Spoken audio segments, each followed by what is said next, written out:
Казвам се Сара, уча политически науки в НБУ. От Ирак съм. Имам един много важен въпрос за иракските бежанци в България, не само иракските. Начина, по който живеят, начина, по който им се отнасят тук в общежитията в България. Не мисля, че една демократична държава от 20 години да предлага такива условия на хора, които са живяли много, не идват на екскурзия тук да бъдат като бежанци в България, а идват от война, от преживяли много страдания и това.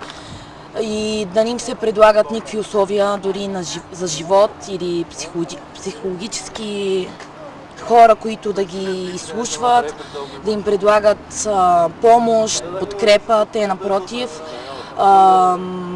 Държат се с тях по много гаден начин.